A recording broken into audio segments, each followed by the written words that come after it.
Hello students, आज जो है हम इतिहास लेखन की भारतीय परंपरा का दूसरा टॉपिक या दूसरा पॉइंट जो है आज हम देखने वाले हैं। दूसरे पॉइंट का नाम है भारतीय इतिहास लेखन विविध सैद्धांतिक प्रणालियाँ। सैद्धांतिक यानी सिद्धांतों के आधार पर या एक विशिष्ट विचारधारा के आधार पर किया गया हुआ इतिहास लेखन। तो इसमें जो है हम प्राच्यवादी इतिहास लेखन, उपनिवेशवादी इतिहास लेखन, राष्ट्रवादी इतिहास लेखन, उपेक्षितों का इतिहास लेखन और साथ ही साथ भारत में उपज हुई स्त्रीवादी इतिहास लेखन की परंपरा को भी हम भारतीय इतिहास लेखन की विविध सैद्धांतिक प्रणालियों में देखने वाले हैं। ये हर एक सैद्धांतिक प्रणाली जो है हमें टिप्पणी के लिए अलग अलग जो है वो पूछी जाती है। तो इसलिए इसमें क्या बताया गया है या इसमें क्या इसका स्वरूप कैसा है ये हम जानते हैं। सबसे पहले बच्चों, हम भारतीय इतिहास लेखन की परंपरा में विविध सैद्धांतिक प्रणाली में सबसे पहले देखने वाले हैं वो है उपनिवेशवादी इतिहास लेखन। जैसे कि मैंने कहा, ये सभी जो है हमें अवधारणा स्पष्ट कीजिए, टिप्पणी लिखिए में आते हैं, तो इसीलिए इसके सभी पॉइंट जो है आपको अच्छी तरीके से याद रखने हैं। उपनिवेशवादी इतिहास लेखन। उपनिवेशवादी इतिहास लेखन जो है वो अंग्रेजी सत्ता की उपनिवेशवादी नीति का समर्थन करने और उस नीति का पोषण करने के लिए जिस प्रकार का लेखन किया जाता था उसे कहा जाता है उपनिवेशवादी इतिहास लेखन। उपनिवेश यानी अपनी सत्ता जो है वहाँ पे प्रस्थापित करना या अपनी सत्ता का प्रभाव जो है वहाँ पर बनाए रखना। तो उपनिवेशवादी इतिहास लेखन में हमें किसका प्रभाव दिखाई देता है? अंग्रेज अधिकारी तथा ईसाई धर्म प्रचारों का अंतर्भाव या प्रभाव जो है हमें उपनिवेशवादी इतिहास लेखन में हमें देखने को मिलता है। और अपनी सत्ता और प्रभाव को यहाँ पे देखो लिखा भी गया है कि भारतीय इतिहास का अध्ययन और लेखन करने वाले प्रारंभिक इतिहासकारों में मुख्य रूप से अंग्रेज अधिकारी तथा ईसाई धर्म प्रचारों का अंतर्भाव था। मतलब शुरुआत में जो भारतीय इतिहास लेखन की परंपरा या अध्ययन जब शुरू हुआ तो उसमें हमें किसका समावेश देखने को मिलता है? अंग्रेज अधिकारी और साथ ही साथ ईसाई धर्म प्रचारक जो ईसाई धर्म का प्रसार कर रहे थे। भारतीय संस्कृति गौण अथवा दुय्यम श्रेणी की, गौण यानी क्या? हीन दर्जे की, कम दर्जे की, दुय्यम दर्जे की श्रेणी की है। इस प्रकार के पूर्वाग्रह दोष का प्रतिबिंब उनमें से, पूर्वाग्रह दोष यानी पहले से ही मानकर चलना कि वो गलत है या उसमें कुछ भी सही नहीं है, उसे कहा जाता है पूर्वाग्रह दोष का प्रतिबिंब। प्रतिबिंब मतलब उसी प्रकार से या उसका स्वरूप जो है हमें उपनिवेशवादी इतिहास लेखन में हमें देखने को मिलता है।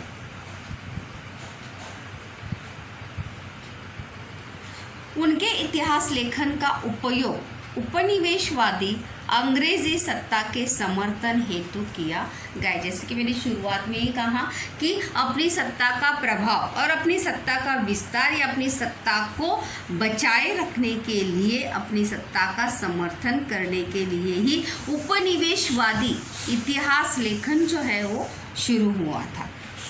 1922 से लेकर 1937 तक ईस्वी सन के बीच प्रकाशित हुए कैम्ब्रिज हिस्ट्री ऑफ इंडिया ग्रंथ के 5 खंड जो है वो उपनिवेशवादी इतिहास लेखन के जीवित उदाहरण है। मतलब जिस समय अंग्रेजी सत्ता भारत में उभर रही थी या अंग्रेजी सत्ता का प्रभाव अपनी चरम सीमा पर था, उसी समय जो है उपनिवेशवादी इतिहास लेखन के जो है कैम्ब्रिज हिस्ट्री ऑफ इंडिया ग्रंथ, जिसमें भारतीय इतिहास लेखन हमें देखने को, या इतिहास लेखन भारत के अलग अलग स्तरों को या संस्कृति या वहाँ की परंपराओं को लेकर, वहाँ के साम्राज्यों को या सम्राटों को लेकर जो लेखन किया गया था वो हमें उसके 5 खंड जो है उपनिवेशवादी इतिहास लेखन में हमें देखने को मिलते हैं।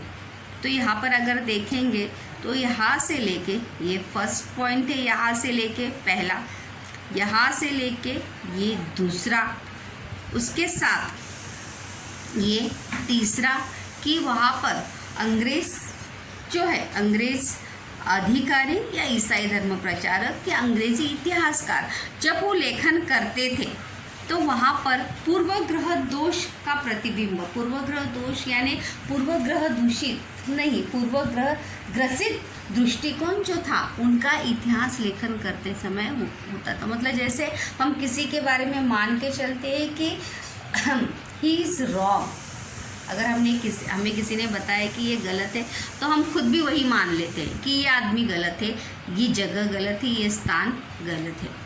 हम अपनी राय नहीं बनाते, दूसरों की राय को हम अपनी राय बना लेते, उसी को कहा जाता है पूर्वाग्रह दोष। पूर्वाग्रह मतलब जो पहले से ही ग्रह या मान लिया गया है, तो इसे कहा जाता है उपनिवेशवादी इतिहास लेखन। तो विविध सैद्धांतिक प्रणाली में सबसे पहले कौन से लेखन की शुरुआत हुई थी? उपनिवेशवादी इतिहास लेखन की शुरुआत हुई थी। और वो कब हुई थी? अंग्रेजी अधिकारी या अंग्रेज़ों का जब शासन भारत में था, अंग्रेज़ों के कार्यकाल में। दूसरा हम देखेंगे वो है प्राच्यवादी इतिहास लेखन। इस मोस्ट इम्पोर्टेंट कि किसे कहते हैं प्राच्यवादी इतिहास लेखन। प्राच्यवादी इतिहास लेखन जो है वो 18वीं शताब्दी के उत्तरार्ध में यूरोप के अध्ययन करता है। देखो यहाँ पे दिया भी है कि यूरोप के अध्येताओं में पूर्व की संस्कृति और देशों के प्रति कुतूहल उत्पन्न हुआ। कुतूहल यानी क्या? जिज्ञासा। कुतूहल जो है मराठी शब्द है, कुतूहल यानी क्या? जिज्ञासा, एक्साइटमेंट कि उसमें क्या है। और उन अध्येताओं में कुछ अध्येता ऐसे थे जिनमें पूर्व के देशों और उनकी संस्कृति के प्रति आदर और प्रशंसा का भाव था। उन्हें पूर्व के देशों के संस्कृति के प्रति जानने की क्या थी? जिज्ञासा तो थी, लेकिन आदर भी था, सम्मान की भावना भी थी और प्रशंसा, वो उस संस्कृति की तारीफ भी करते, उनके प्रति आदर और सम्मान की भावना उस संस्कृति के प्रति थी। उन्हें प्राच्यवादी कहा जाता है। क्या कहा जाता है? प्राच्यवादी।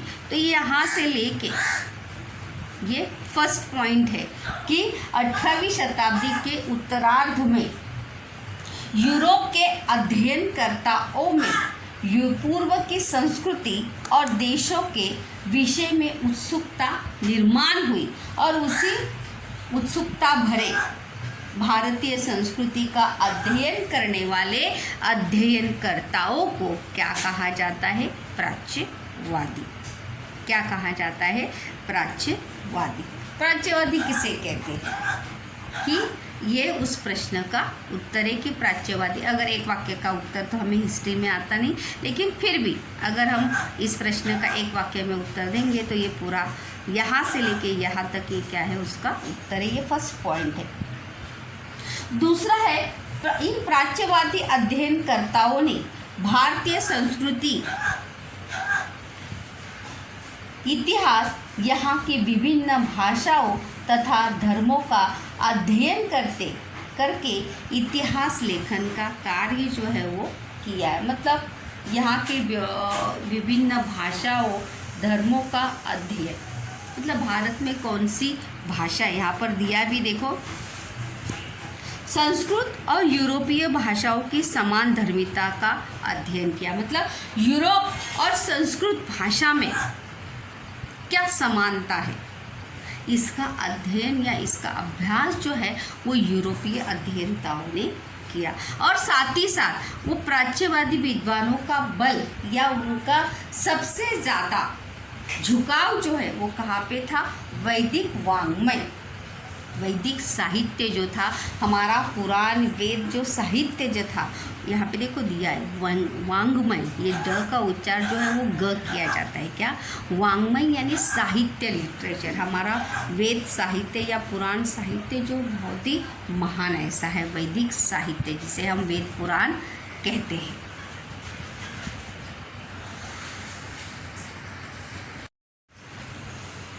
तो प्राच्यवादी इतिहास अध्ययनकर्ताओं का वेद साहित्य या वैदिक साहित्य और संस्कृत साहित्य का अध्ययन करने पर ज़्यादा से ज़्यादा उनका जोर था, इसीलिए उन्हें प्राच्यवादी कहा जाता है। इसके द्वारा यह विचार सामने आया कि इन भाषाओं की जननी एक प्राचीन इंडो यूरोपियन भाषा थी। जब उन्होंने संस्कृत और यूरोपियन भाषाओं की समान धर्मिता का अध्ययन किया, उसकी समानता उन्होंने खोजी, तो उन्हें जननी यानी क्या, उपज, निर्माण कहाँ से हुई, तो उन्होंने उन्होंने ये जाना कि एक प्राचीन यूरोपियन भाषा, इंडो यूरोपियन भाषा जो थी, इन दोनों भाषाओं की क्या थी, जननी थी। मतलब उससे उनकी क्या थी, उपज हुई थी।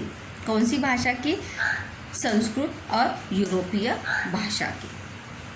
उसके आगे देखते हैं। 1784 ईस्वी सन में सर विलियम जोन्स ने, याद रखिए, सर विलियम जोन्स ने कोलकाता के एशियाटिक सोसाइटी की स्थापना की। किसने की? विलियम जोन्स ने। किसकी स्थापना की? यहाँ पे 3 प्रकार के प्रश्न हैं। कितने प्रकार के? 3 प्रकार के जो है वहाँ पर प्रश्न है कि कौन से ईयर में की? 1784। याद रखिए, ये रिक्त स्थान के लिए भी याद रखना है और असत्य जोड़ी के लिए भी इसे याद रखना है। विलियम जोन्स ने कोलकाता में एशियाटिक सोसाइटी की स्थापना थी और इस सोसाइटी की स्थापना करने के पीछे उद्देश्य क्या था कि इसके माध्यम से प्राचीन भारतीय वाङ्मय यानी साहित्य और इतिहास के अध्ययन को प्रेरणा प्राप्त हुई। मतलब इस सोसाइटी की स्थापना करने का उद्देश्य यह था कि इसके माध्यम से भारतीय साहित्य और इतिहास के अध्ययन को प्रेरणा प्राप्त हुई। यानी उसी से इतिहास अध्ययन या इतिहास लेखन को जो है बहुत ज़्यादा प्रोत्साहन या बढ़ावा जो है वहाँ से हमें देखने को मिलता है। उसके बाद अगर हम देखेंगे तो प्राच्यवादी अध्येताओं में साम्राज्यवादी दृष्टिकोण भी हमें देखने को मिलता है। साम्राज्यवादी प्रवृत्ति छिपे होने के कारण उन्होंने पूर्वग्रह से ग्रासित दृष्टिकोण से ही भारत के इतिहास का लेखन किया है। प्राच्यवादी अध्येताओं में जर्मन अध्येता फ्रेडरिक मैक्स मूलर, देखिए नाम जो है वो अच्छे से आपको याद रखने हैं। फ्रेडरिक मैक्स मूलर, ये रिक्त स्थान के लिए है कि जर्मन अध्येता कौन है? Friedrich Max Müller.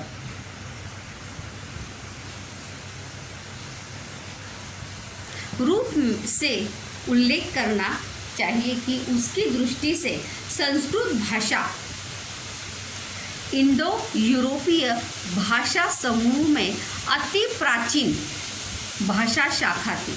मतलब उनकी दृष्टि से अगर फ्रेडरिक मैक्स मूलर से दृष्टिकोण से या उनके विचार से अगर हम देखेंगे तो इंडो यूरोपीय संस्कृत भाषा जो है इंडो यूरोपियन भाषा समूह से सबसे पुरानी भाषा जो है हमें देखने को मिलती है।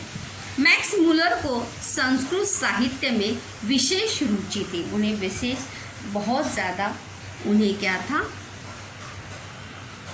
संस्कृत भाषा में बहुत ज़्यादा रुचि थी। संस्कृत भाषा उन्हें बहुत ज़्यादा पसंद थी और इसी के चलते उसने संस्कृत ग्रंथ हितोपदेश का जर्मन भाषा में अनुवाद उन्होंने किया। कौन से ग्रंथ का अनुवाद किया? जर्मन भाषा में। हितोपदेश याद रखिए, रिक्त स्थान के लिए भी और असत्य जोड़ी के लिए। कि फ्रेडरिक मैक्स मुलर ने कौन से संस्कृत ग्रंथ का अनुवादन जर्मन भाषा में किया? तो कौन से ग्रंथ का अनुवाद किया है? हितोपदेश। कौन से ग्रंथ का अनुवाद किया है? हितोपदेश। कौन सी भाषा में किया है? जर्मन भाषा ने। किसने किया है? Friedrich Max Muller. किसने किया है? Friedrich Max Muller. और साथ ही उसने the sacred books of the east इस नाम से 50 खंडों का संपादन भी उसने किया है। उसने ऋग्वेद का संकलन करने का कार्य भी किया है। मतलब उसे संस्कृत भाषा में ज़्यादा रुचि होने के कारण उसने संस्कृत साहित्य का अध्ययन जो है बहुत ही अच्छी तरीके से किया है। ऋग्वेद जो है महान ऐसा हमारा वैदिक साहित्य है, तो उसने ऋग्वेद का संकलन करने का कार्य भी किया है। वे 6 खंड में प्रकाशित हुए हैं। कौन? ऋग्वेद का जो उन्होंने संकलन किया है।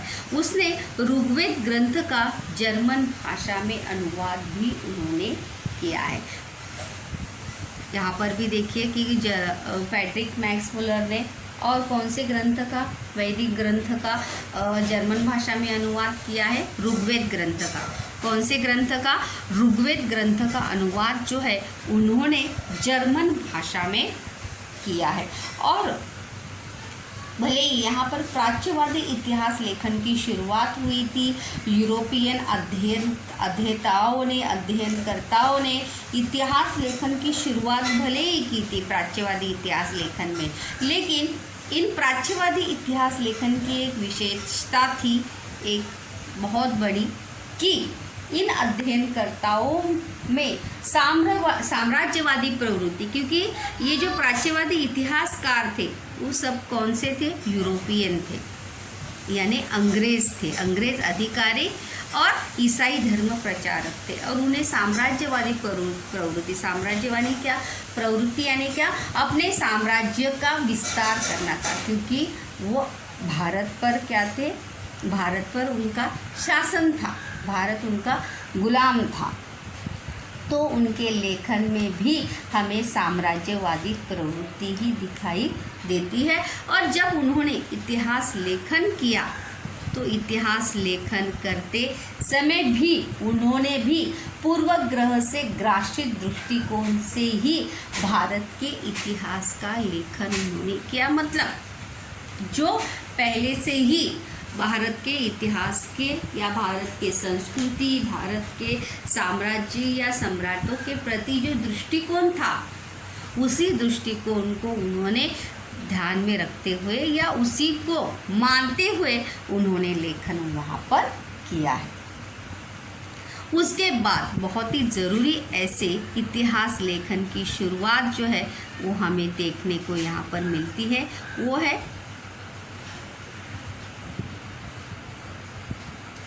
राष्ट्रवादी इतिहास लेखन। अभी यहाँ से अगर हम देखेंगे तो भारतीय इतिहासकारों की इतिहास लेखन की शुरुआत जो है हमें यहाँ पर हमें देखने को मिलती है।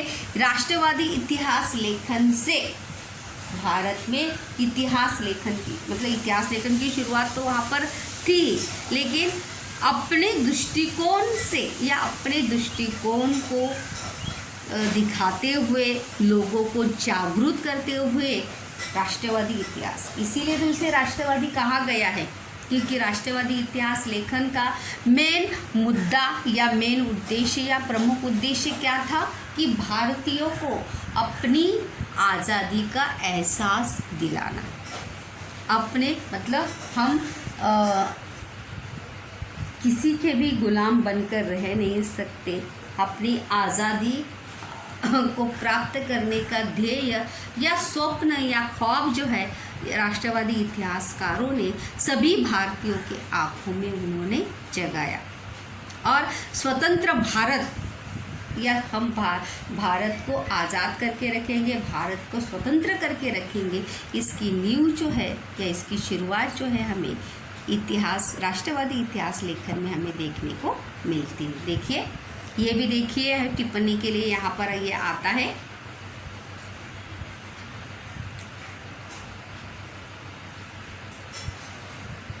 राष्ट्रवादी इतिहास लेखन किसे कहते हैं? राष्ट्रवादी इतिहास लेखन 19वीं-20वीं शताब्दी में अंग्रेजी शिक्षण प्रणाली, राष्ट्रवादी इतिहास लेखन, दो प्रश्न, एक तो टिप्पणी के लिए भी राष्ट्रवादी इतिहास लेखन है और दूसरा है कि प्रादेशिक इतिहास लेखन को प्रोत्साहन मिला।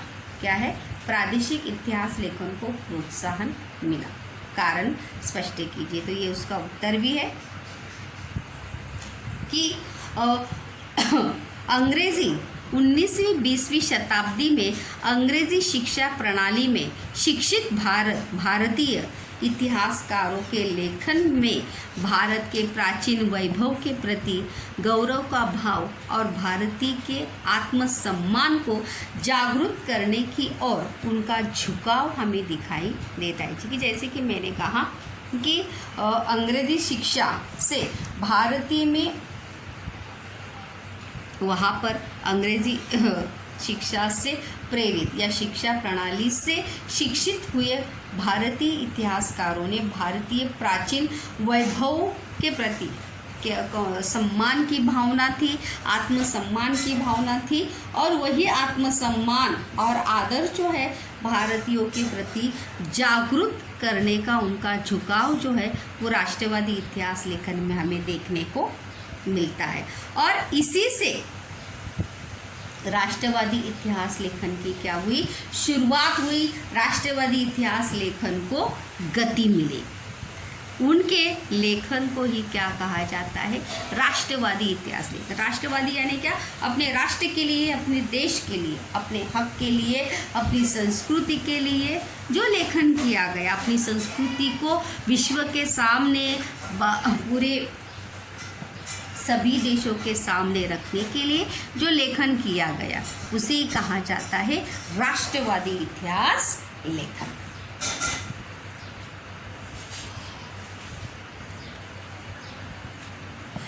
इसमें दूसरा पॉइंट अगर देखेंगे, उनके लेखन को राष्ट्रवादी इतिहास लेखन कहा जाता है। महाराष्ट्र में किए गए राष्ट्रवादी इतिहास लेखन को विष्णु शास्त्री, महाराष्ट्र में किए गए इतिहास लेखन को, देखिए राष्ट्रवादी इतिहास लेखन को ही प्रादेशिक इतिहास लेखन को राष्ट्रवादी इतिहास लेखन से ही प्रादेशिक इतिहास लेखन को प्रोत्साहन मिला। प्रादेशिक इतिहास यानी क्या? प्रांत वाइज। तो महाराष्ट्र में देखिए, महाराष्ट्र में किए गए राष्ट्रवादी इतिहास लेखन को किससे प्रेरणा प्राप्त हुई थी? विष्णु शास्त्री चिपळूणकर। याद रखिए असत्य जोड़ी के लिए कि महाराष्ट्र में किए गए राष्ट्रवादी इतिहास लेखन को किससे प्रेरणा प्राप्त हुई थी? विष्णु शास्त्री चिपळूणकर से। किससे प्रेरणा प्राप्त हुई थी? विष्णु शास्त्री चिपळूणकर। उन्होंने भारत के प्रति पूर्वग्रह दूषित होकर अंग्रेज अधिकारियों द्वारा लिखे गए इतिहास का विरोध उन्होंने किया। और पहली बार उन्होंने, विष्णु शास्त्री चिपळूणकर ने भारत के प्रति पूर्वग्रह दूषित होकर अंग्रेज अधिकारी द्वारा जो लिखे गए इतिहास लेखन थे उसका उन्होंने विरोध किया, क्योंकि अंग्रेज़ी इतिहासकारों ने, अंग्रेज़ी लेखकों ने या अंग्रेज़ी अधिकारियों ने जो भारत का इतिहास लेखन किया था वो पूर्वग्रह ग्रसित था, पूर्वग्रह था, पूर्वग्रह दूषित नहीं, पूर्वग्रह दूषित था, पूर्वग्रह ग्रसित दृष्टिकोण को ध्यान में रखते हुए ही उन्होंने वहाँ पर लेखन वहाँ पर किया था। तो यहाँ पर 3 पॉइंट जो है यहाँ पर इसी एक प्रश्न में देखो बच्चों 2 प्रश्न छिपे हुए। एक प्रश्न में कौन से कितने प्रश्न छिपे हुए? 2 प्रश्न बड़े वाले। तो एक तो है राष्ट्रवादी इतिहास लेखन फॉर टिप्पणी के लिए, और दूसरा है बच्चों वो है कि प्रादेशिक इतिहास लेखन को प्रोत्साहन मिला। प्रादेशिक इतिहास लेखन को प्रेरणा कैसे मिली, उसकी शुरुआत कैसे हुई? तो पहला पॉइंट है कि अंग्रेजी शिक्षा से भारतीय में उत्पन्न हुए आत्मबोध से राष्ट्रीय आत्मसम्मान यानी क्या, आत्मबोध, राष्ट्रवादी इतिहास लेखन को गति मिली। दूसरा पॉइंट है कि अंग्रेज अधिकारियों द्वारा लिखे गए भारत के पूर्वग्रह से ग्रासित इतिहास का विभिन्न प्रांतों के इतिहास लेखकों ने क्या किया, विरोध किया। जिस प्रकार से महाराष्ट्र में विष्णु शास्त्री चिपळूणकर ने विरोध किया, उसी प्रकार से भारत के विविध प्रांतों ने उस इतिहास लेखन का विरोध किया और प्रादेशिक विशेषताओं की ओर इतिहासकारों का ध्यान जो है वो आकर्षित किया। चौथा पॉइंट यहाँ पर आएगा, राष्ट्रवादी इतिहास लेखन का प्रभाव तो था ही, उससे ही प्रादेशिक इतिहास लेखन को क्या मिला, प्रोत्साहन वहाँ पर मिला।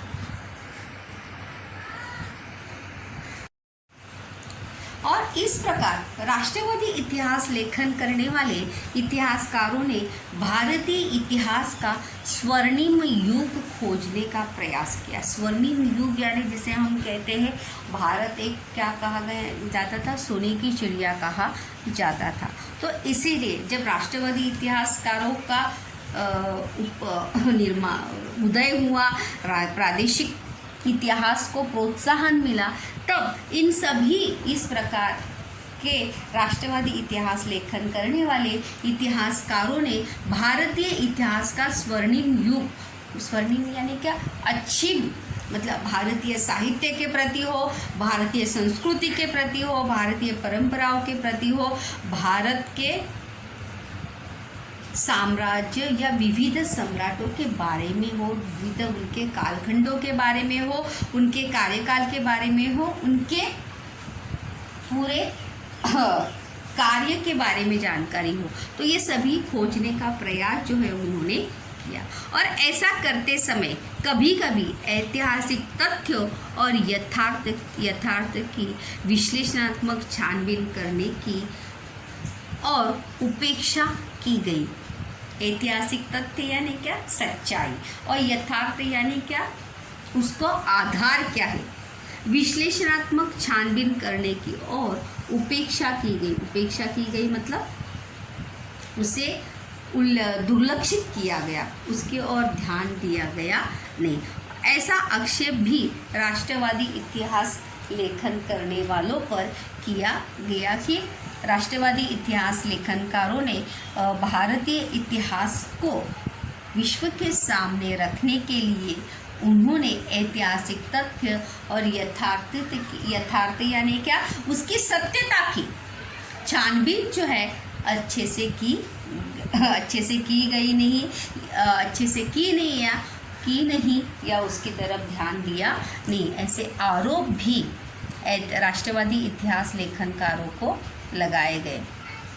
यहाँ पर प्रश्न है कि राष्ट्रवादी इतिहास लेखनकार कौन कौन से राष्ट्रवादी इतिहास लेखनकार है, संकल्पना चित्र पूर्ण कीजिए के लिए बच्चों यहाँ पर प्रश्न है कि राष्ट्रवादी इतिहास लेखनकार कौन कौन से होकर गए।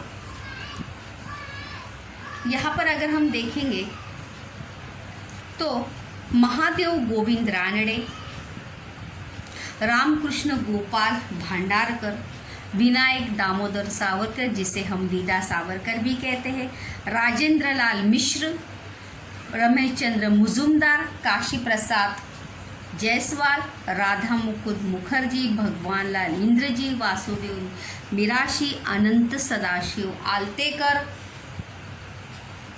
ये कुछ राष्ट्रवादी इतिहासकारों के नाम हैं जिन्होंने राष्ट्रवादी इतिहास लेखन में अहम भूमिका वहाँ पर निभाई है। इसमें से आप कोई भी 4 नाम जो है राष्ट्रवादी इतिहासकारों में लिख सकते हैं। और प्रादेशिक इतिहास लेखन इतिहासकारों के नाम अगर पूछते हैं तभी भी आप इस नामों को लिख सकते हैं। तो इस प्रकार से आज जो है हमने दो सैद्धांतिक प्रणालियाँ यहाँ पर देखी। पहली देखी प्राच्यवादी इतिहास लेखन, दूसरी देखी राष्ट्रवादी इतिहास लेखन। और राष्ट्रवादी प्राच्यवादी में हमने देखा कि किस प्रकार से इतिहास लेखन की शुरुआत तो हुई, लेकिन उस प्राच्यवादी इतिहास लेखन जो था वो किस प्रकार से था, पूर्वग्रह ग्रासी दृष्टिकोण से ही था। भारतीय इतिहास लेखन किया गया, लेकिन वो पूर्वग्रह ग्रासी दृष्टिकोण से ही वो लिखा गया। और राष्ट्रवादी इतिहास लेखन से ही कौन से लेखन को प्रोत्साहन मिला था, प्रादेशिक इतिहास लेखन को जो है वहाँ पर प्रोत्साहन जो है वहाँ पर मिला था।